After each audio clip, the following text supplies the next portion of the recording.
Madame la maire, votre Madame la députée nous a quittés, Monsieur le Président de l'association Ardua, Mesdames, Messieurs, mon cher Claude, l'odeur de l'encens ne m'ayant jamais incommodé, ni au sens propre ni au sens figuré, il va sans dire que je suis particulièrement touché, particulièrement ému de tout ce que vous venez de dire sur moi, et que le prix Yolande Legrand qui vient de m'être décerné m'apporte fierté et bonheur. Vous avez rappelé, Claude, effectivement, qu'il y a 50 ans, je sortais de mon village. J'étais passé par une école religieuse, entre-temps pour mes études secondaires. J'avais été cloîtré chez les pères assomptionnistes. Et mon bac obtenu, j'étais lâché dans la grande ville où j'aurais pu me perdre, au sens racinien, mauriacien du mot, si je n'avais pas fait la rencontre d'un professeur extraordinaire, qui était Claude Gilbert Dumont. Alors c'est vrai que ça a été ce déclic, et de là est née une amitié, vous le disiez, de Gilbert qui ne s'est jamais démenti. Donc c'est un cinquantenaire qui ne sera sans doute pas célébré dans la presse, c'est bien dommage. Il y a eu une autre cinquantenaire, qui remonte à ces années 65, où je découvrais Bordeaux, la grande ville. Je découvrais cette année-là également un livre qui m'a toujours marqué, qui était sur une génération perdue, de Michel Suffren, et qui a toujours été pour moi un livre de référence. Alors malgré cette découverte de Bordeaux, moi qui sortais de ma campagne, moi qui sortais de mon collège, je dois dire que pendant les 4 ans que j'y ai passé, pas un seul week-end je ne suis resté à Bordeaux.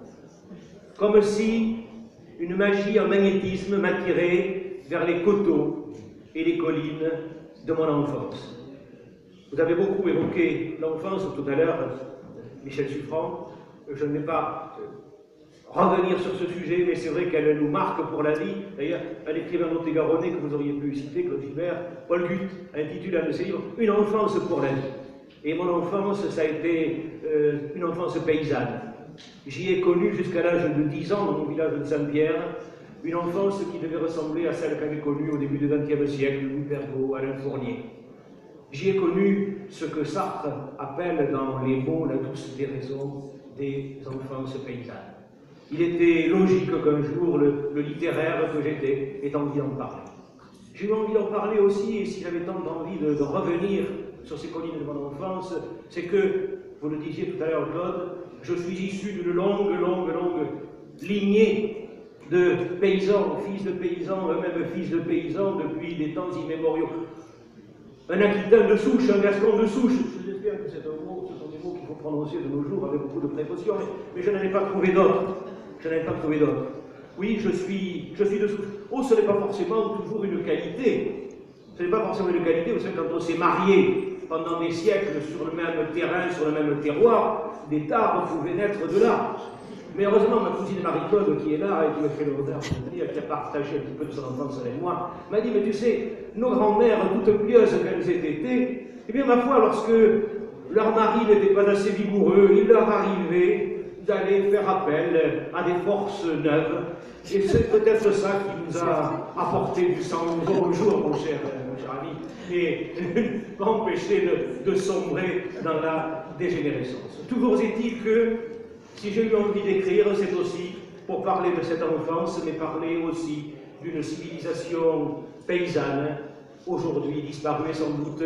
N'aurais-je pas écrit ces livres si je n'avais pas eu la volonté profonde, un besoin, une nécessité de retranscrire ce qui restait de ce que le docteur Labatte, dont vous avez entendu parler, avait appelé très joliment la mémoire paysanne. Je vous remercie. Bravo.